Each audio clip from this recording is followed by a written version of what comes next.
Olá pessoal, hoje nós vamos meditar aí sobre a história, né, e as relações gerais do que vem a ser então o termo povo e na política, né, e a sua consistência mais atual, né, com relação ao que vem a ser, né, esse conceito político de povo, né? Então,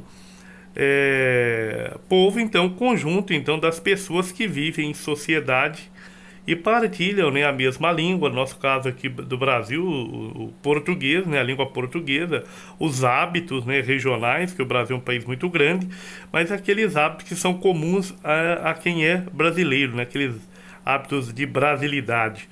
E também as tradições, né, que realmente nos coloca, vamos dizer assim, dentro de um conceito de povo brasileiro, né? Mas o conceito povo a gente pode é, abranger, né, em mais aspectos.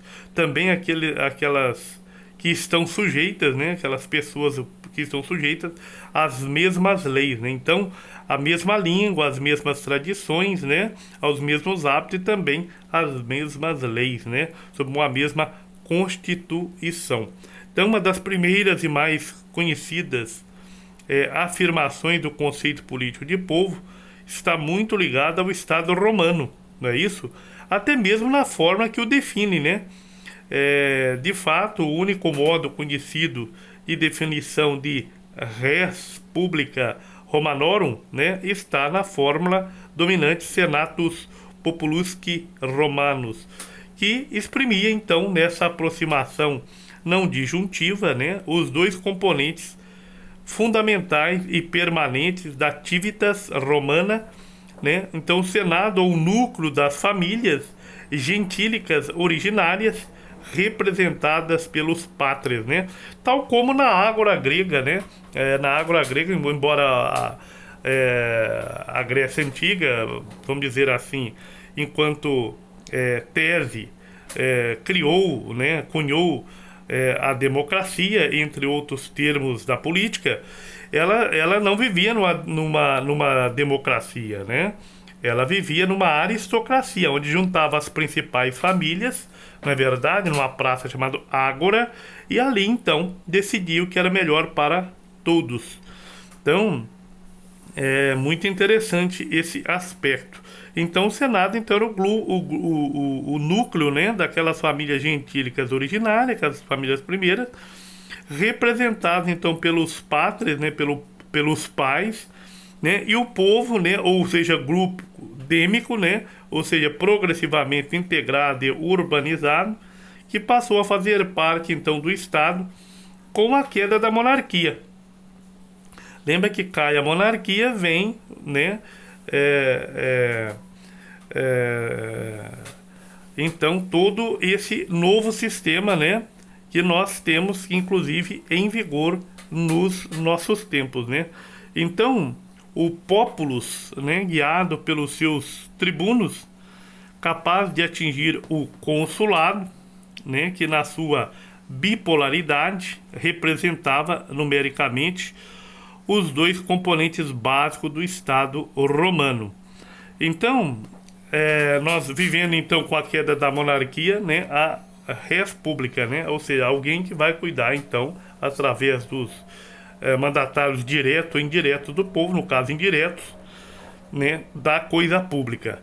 Então, o Estado romano, né, é deveras um dos pilares do Estado, chamado a votar por meio dos comitia, né, presente então em armas nas legiões, titulado de amplos e plenos direitos civis. Então, um pouco da história, né, do direito italiano, né, do direito romano, e como é que isso foi crescendo na sociedade até chegar nos nossos tempos. Então, a importância do povo está bem manifesta no papel decisivo do partido, vai representar uma parte desse povo, né, que se referia a um grupo popular e o representava. Então, por meio de representação e não diretamente, tal qual é nos nossos tempos. Então, partido exatamente dominado, democrático, por assim dizer, né? e na constante aspiração dos outros populi, né, da Itália romana, a serem, né, admitidos mediante os reconhecimentos da civili, das pessoas, né, a fazer então parte, né, do populus romanos, né. Então esses representantes eram reconhecidos pelas civilitas, né, e iam fazer parte então do populus romanos. Com o surgimento então do principado, né, primeiro e depois, né, o dominado, apoiados pelo povo, então este viu amplamente diminuídos, né, de seu papel e funções, estão sendo pouco a pouco confundido com a realidade popular muito mais vasta do império. Então, com as gentes diversíssimas, né, reunidas sob o cetro de Roma, e especialmente depois do ato formal, né, ou seja, a Constitutio Antoniana de 212 depois de Cristo, com que, né, Caracalla, né, Antoniana, aliás, com o qual Caracalla concedia, né, a cidadania a todos os súditos do império, tornando-os então membros, né, do populus romanus. Então, um papel político preciso teve de novo, né, o povo nas organizações barbarescas instaladas nas terras do império, com a destruição do mundo romano. As organizações caracterizadas por instituições de cunho verdadeiramente popular. Então, as estruturas tribais, onde estava mal definido o papel, até mesmo o título do poder. Lembra que o Império Romano é dissolvido, e aí vira um mundo bárbaro, não é verdade? E a igreja vai ter imensa dificuldade para cristianizar os bárbaros. E esse poder, né, essas estruturas, elas se baseavam exclusivamente no consenso ativo e na plena e marcante presença do povo nas decisões da guerra, da paz, ao legislar e também ao julgar. Então, por exemplo, o povo germânico era apenas constituído pelos homens armados, ou seja, pelos varões capazes, e, enquanto capazes de portar as armas e combater, eram representados então por uma assembleia específica, né, a dos homens armados, né, ou seja, isto é, aqueles homens de exército, Hermaner, né? Ali então o povo deliberava, né, e decidia, né, ao clangor da Gentilix, né, Gairentix, né, ou seja, ao som do golpe das armas sobre os escudos.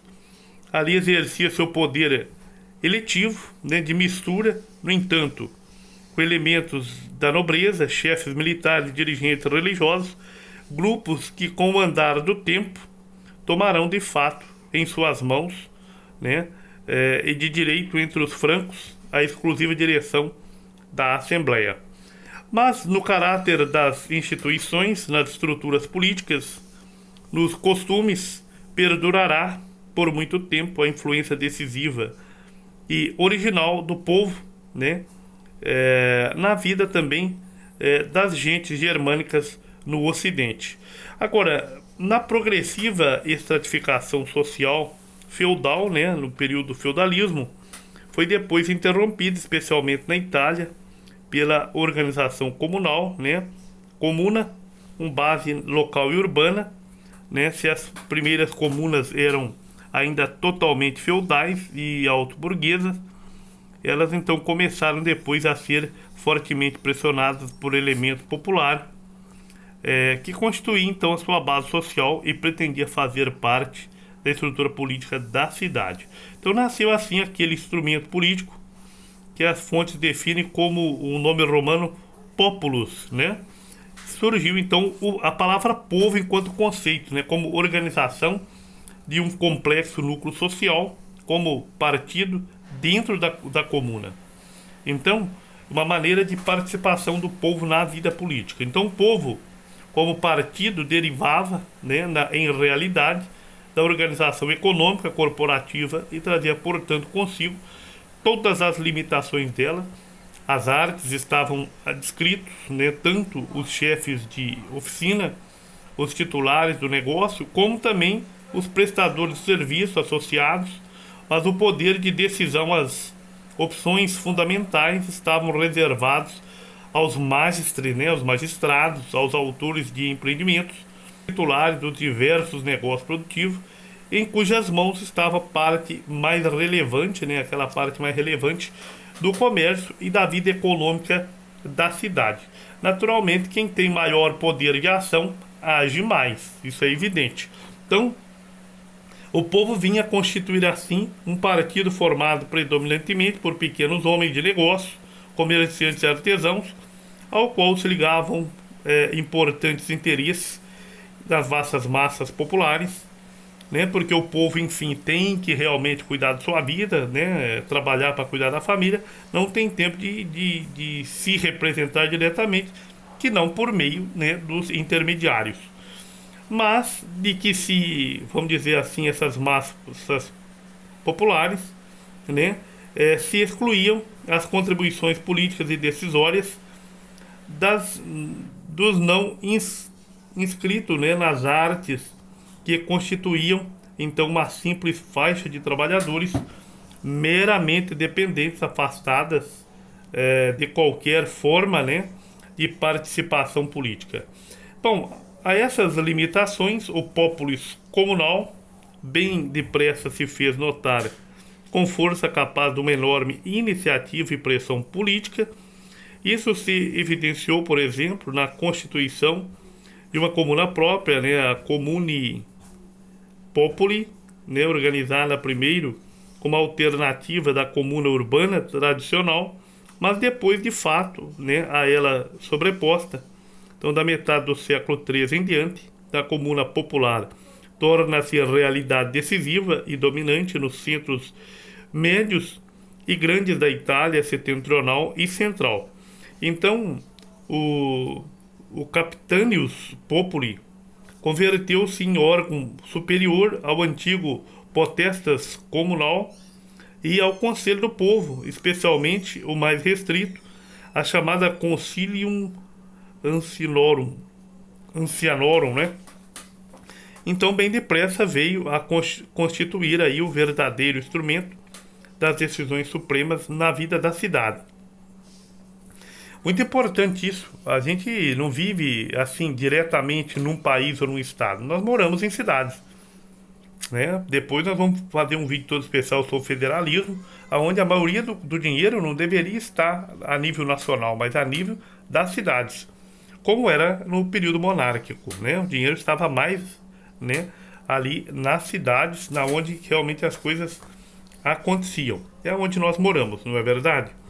Então, foi em geral, então, através da utilização inescrupulosa desses órgãos que se chegou à senhoria após numerosíssimas tensões internas, né, do século XIV, as senhorias e principados. Lembra que era um reinado, depois foi cair na monarquia, foi ficando os principados e logo foi criando as identidades nacionais e a criação dos estados nacionais das repúblicas. Bom, quando na realidade, né, a vida econômica e política da cidade entrou então em progressiva crise de desenvolvimento produtivo e político, então o Dominus, né, o senhor, né, excluiu pouco a pouco o povo da vida política, que se foi concentrando no núcleo restrito de grupos sociais e políticos, enclausurados numa aristocracia rigidamente determinada pela norma desenvolvida e conservada apenas por autocooptação, né? Então o povo tornou-se a ser deste modo uma mera designação social, com pouco ou quase nenhuma atuação política, né? Então essa realidade subalterna e disgregada, fundamentalmente excluída da gestão do poder, primeiro, né, na senhoria, depois no principado, presente tão só como massa manobrável e em momentos esporádicos e infrutíferos de rebelião.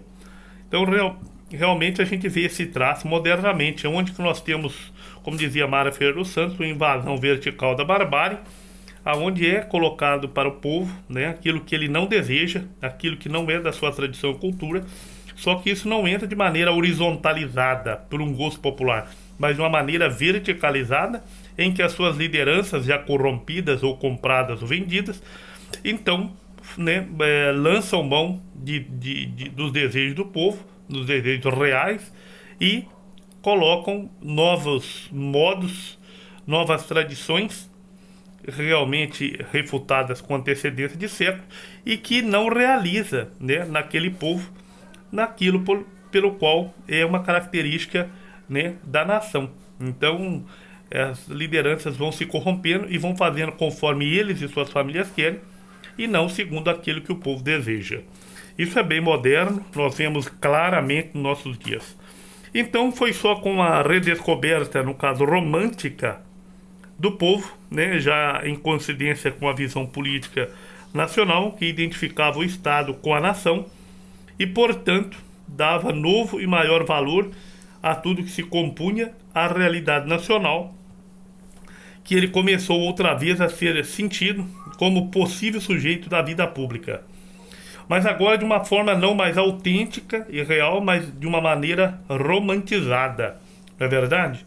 Mas a sua revelação havia de estar depois concretamente ligada aos grandes processos de transformações econômico-social, então iniciados com a era da Revolução Industrial, né, no século XIX, e com a consequente formação de grandes partidos políticos populares e toda, né, o mid-screen, toda a propaganda, não é verdade? Porque ora usa o nacional ou o nacionalismo, né, tanto usado pela direita quanto pela esquerda, para cooptar as pessoas, para cooptar aquelas pessoas de mentes mais fracas, né, que não têm uma formação mais profunda, né, a fazer a vontade dessas mesmas famílias, não é verdade?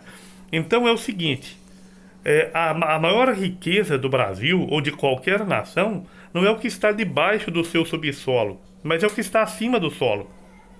O que está acima do solo é o povo. O povo é a maior riqueza de uma nação. Então, quando a gente olhar o Brasil, não vê que só tem ouro, prata, riquezas minerais, vegetais, riquezas naturais, né?